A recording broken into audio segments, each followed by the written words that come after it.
बिस्मिल्लाहिर्रहमानिर्रहीम, अस्सलाम वालेकुम। मैं सैयद इमरान शफ़क़त आपकी खिदमत में हाज़िर हूँ। कल रात गए तो नहीं कहा जा सकता, तकरीबन 9 बजे के करीब ये ख़बर, बल्कि 9:30 बजे के करीब ये ख़बर आई थी कि चीफ़ ऑफ आर्मी स्टाफ जो हैं वो जनरल कमर जावेद बाजवा साहब, उन्होंने जो सानेहा है कोयटा, उसके या इसको सानेहा मच कह लें, जो कारकुनों को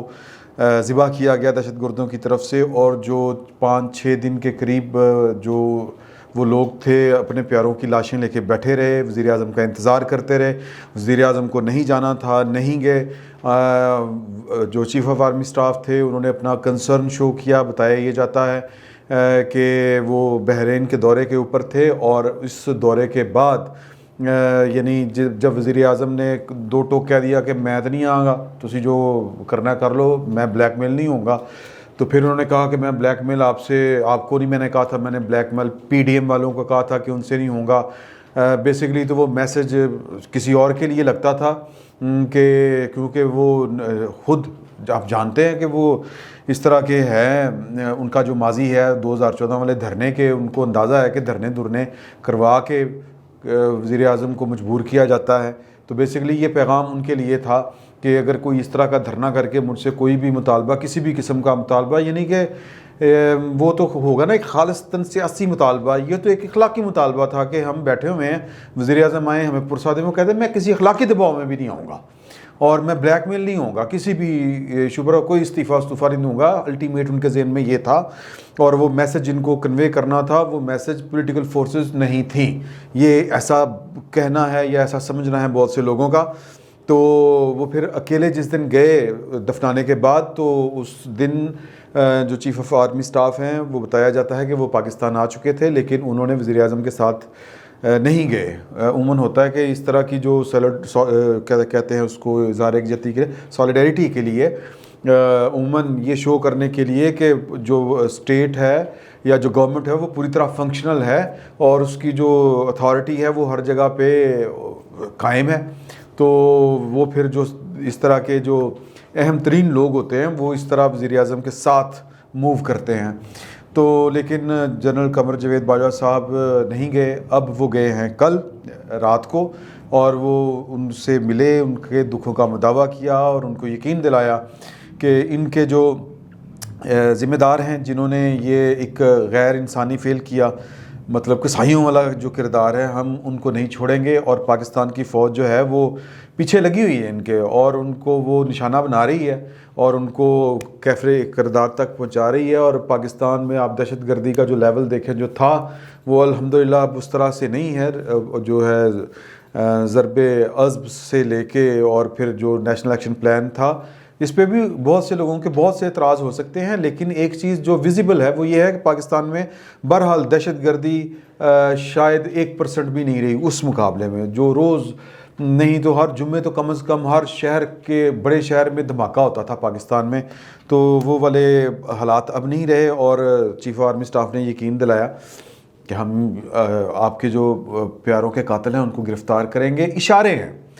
जी, जो मैं आपसे गुजारिश करता होता हूँ कि सियासत और सहाफ़त में इशारे बड़े अहम होते हैं। अब ये इशारे खुल खिला के हो रहे हैं, अब ये अंधों को नज़र आने वाले इशारे नज़र आ रहे हैं, अंधों को भी नज़र आ रहे हैं। इस तरह के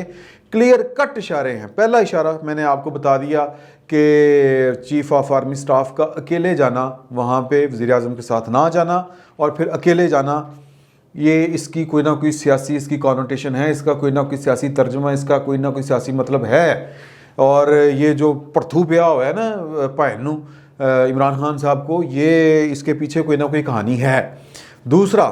इसी से बात जुड़ी हुई है कि आपके एक मुशीर ने जिसका नाम है नदीम अफजल चंद, उसने भी कल रात को आपकी जो कहते हैं ना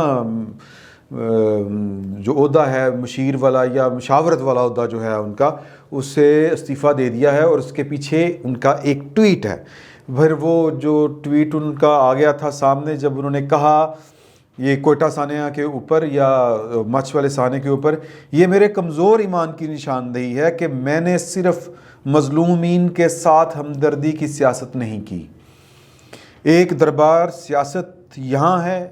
एक रोज़े महशर मुझे मोहम्मद व आले मोहम्मद की सिफारिश, लाबी और गदागरी मेरी ज़रूरत है। आजकल मकबूल बयानियाँ सिर्फ़ सियासतदानों को गालियाँ देना है, जो मैं ना पहले देता था ना अब दूंगा। अब ये वज़ीर आज़म साहब के मुंह के ऊपर एक ट्वीट मारा गया है कि आपकी जो पॉलिसी है कि जनाब सियासतदानों को गालियाँ देते रहो, तर्जमान मेरी सही तर्जमानी नहीं करते, वो आपके मुंह पे मार दी गई है। और ये कि आपने जो वो एक गैर इंसानी, एक गैर लीडराना काम जो किया था, वो भी आपके मुंह पे दे मार दिया गया है कि आपने कहा मैं ब्लैकमेल नहीं होऊंगा। मतलब इस पर फिर बड़ी बहस हो सकती है, लेकिन मैं ज़्यादा खपाई नहीं चाहता आपसे करना। इशारे समझाना चाहता हूँ आपको, जो इस वक्त हम सहाफ़ियों को समझ आ रहे हैं वो आप तक कन्वे करना चाहता हूँ कि वज़ीर आज़म के साथ आर्मी चीफ़ का ना जाना और फिर अकेले जाना, फिर इसी इशू के ऊपर, ना सिर्फ इस इशू के ऊपर बल्कि उस पॉलिसी के ऊपर भी जिसके ऊपर कल के अखबारात भरे पड़े थे कि उन्होंने परसों जो वज़ीर आज़म साहब ने कबीना के इजलास में, पहले तो अपने कबीना के इजलास में छित्र परेड की अपने वज़ीरों की और कहा कि जिसको मेरी पॉलिसी नहीं मैं वो चला जाए, छोड़ जाए। तो उन्होंने कहा मैं चला गया, मैं छड़ देता। तो ये नदीम अफजल चंद का जवाब था, और बल्कि वो ये ट्वीट करने का मतलब था कि वो आपके साथ अब नहीं है, क्योंकि आपकी एक पॉलिसी है कि मुखालफिन को गालियाँ निकालो, गलीज़ गालियाँ निकालो और हर वक्त देते रहो। तो और जिसका आप बार बार इजहार भी किया करते हैं, और कल की परसों की मीटिंग में आपने खुल खुला के कहा कि यार कि मैं तो नेक पाक लीडर, मेरी आप लोग उस तरह से दिफा नहीं करते जितना गरीज़ लीडरों का किया जाता है। आपको याद होगा ना राना सनाउल्लाह को, उन्होंने जो एक मीटिंग थी सोशल मीडिया के लोगों के साथ, वहाँ पे बैठ के कहा था कि ये तो गटर का कीड़ा है, कि पता नहीं क्या इस तरह करके बात की थी, ये तो गटर वाली सोच है, इस तरह करके एग्जैक्ट जो मैं मफहूम आपको बता रहा हूँ, एग्जैक्ट अल्फाज ज़रा आगे पीछे हो गए, तो उनको कहा था। तो ये उनका स्टाइल है सियासत का कि अपने मुखालफिन को मतलब बदजुबानी करना, उनके ख़िलाफ़ उनकी किरदार कुशी करना, कुछ है या नहीं है, बस उन पे ऊपर डटे रहना, लगे रहना। एक और इशारा जो मैं आपको दे रहा हूँ कि ख़बरें ये आ रही हैं, कल के अखबारों में छपी हैं कि आसिफ अली जरदारी के साथ मामला तय पा चुके हैं और गवर्नमेंट साइड पे ये सोचा जा रहा है और जायज़ा लिया जा रहा है कि उनके केसेस का कि जी कि उनको पाकिस्तान से बाहर जाने की इजाज़त दे दी जाए। अब ये किसी डंडे की बुनियाद पे होगा ना, आप तो वैसे मीटिंग में बैठ के कह रहे हैं, अगर ये बात ठीक है तो। अभी तो इसकी तस्दीक जब हमने पीपल्स पार्टी वालों से रब्ता किया तो उन्होंने कहा कि जी 30 जनवरी तक तो उनकी बेटी की शादी है, बिजी हैं, बीमार भी हैं, अलबत्ता उसके बाद देखा जाएगा क्या होगा। मतलब उन्होंने तरदीद ऐसा सच नहीं की, उन्होंने कहा कि आने वाले दिनों में इतने दिन पड़े हैं, पता नहीं क्या सूरत हाल बने क्या नहीं बने। तो बाद में लगता है कि दाल में कुछ रौला है कि एक तरफ ख़बरें हैं कि जनाब के जो अपोजिशन में आसिफ अली जरदारी दरमियान का रास्ता निकालने के लिए तैयार हैं, नेशनल डायलॉग के लिए इस्टेब्लिशमेंट के साथ। नवाज शरीफ को, मौलाना फजलुर रहमान को भी वो मनाने के लिए तैयार हैं, कोशिश कर रहे हैं, माने या ना माने ये बात की बात है। तो एक इशारा ये भी है कि भाई के आसिफ अली जरदारी तक कम चुक देता उन्हें,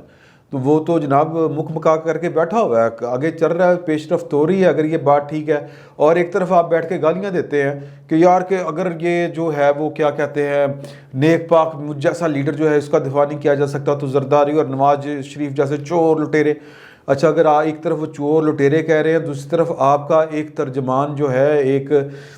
वो छोड़ के आपको सिर्फ इसलिए जा रहा है कि आप चाहते हैं कि आपके सियासी मुखालफिन को गालियाँ दी जाए, तो मैं नहीं दे सकता। बेसिकली तो यही उसने कहा है ना अपने ट्वीट में, पढ़े नदीम अफजल चंद के ट्वीट में। तो फिर इसका मतलब ये है कि जिसको आप गालियां दे रहे हैं उसके लिए जो आपकी कबीना के कुछ लोग बैठ के रास्ता ढूंढ रहे हैं कि इनको 30 जनवरी के बाद बाहर भेजना है, तो फिर जनाब किस तरह करके बाहर भेजना है, तो फिर वो पीछे कोई डंडा है, वो कोई ताकत है, वो कोई ताकत वो है वो जिसने आपकी को पहुँच चढ़ा दी है, मतलब आपको चक्रो चक्री कर दिया है। तो जो आपको समझ नहीं आ रही कि मेरे नाल हो ही रहा है, तो उसका गुस्सा कभी आप इस पे निकालते हैं, कभी उस पे निकालते हैं, कभी इशरत हुसैन साहब, कभी फ़रोग नसीम साहब और कभी कोई। तो सूरत हाल यानी ये है कि इशारों को समझा जाए। इशारे ये बता रहे हैं कि इमरान खान साहब के साथ कुछ ना कुछ हो चुका है या उनको पता चल गया कि कुछ हो रहा है। यह छोटी गल नहीं है कि हर टाइम आर्मी चीफ आपके साथ साथ हो, लेकिन इस मौके पे कोई भी वजह बताई जा सकती है, मसरूफियत हो सकती है, जो भी है, लेकिन इसका एक ऑप्टिकल जो एक मैसेज आता है एक जो बसरी कम्युनिकेशन है, यानी अबलाग जो है, बसरी अबलाग जिसको हम कहते हैं, वो तो फिर इस पे 100 सवाल खड़े करता है ना कि यार कि पहले तो आप ये था, अब क्यों हो गया। पहले तो आप दिन रात कहते थे कि जनाब के हम एक हैं, एक सफ़ा है, ये है वो है, तो अब उनका जो जाना है वो 100 तरह के सवाल जन्म दे रहा है। और आपकी जो पॉलिसी है कि गाल कटो, गाल काटते रहो और एक की बजाय दो करो, एक गाल ज़रबे तीन, इस तरह की एक फार्मूला आपने जो मैथमेटिक ईजाद किया हुआ है उस पर आपका एक तर्जमान जो है वो चलने को तैयार नहीं है।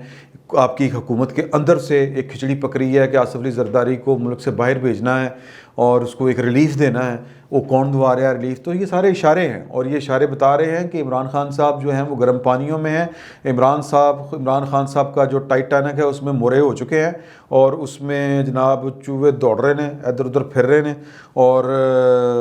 जो कह लें कि सीन जो है वो टाइटैनिक वाला वो हो सकता है, मतलब कुड़ों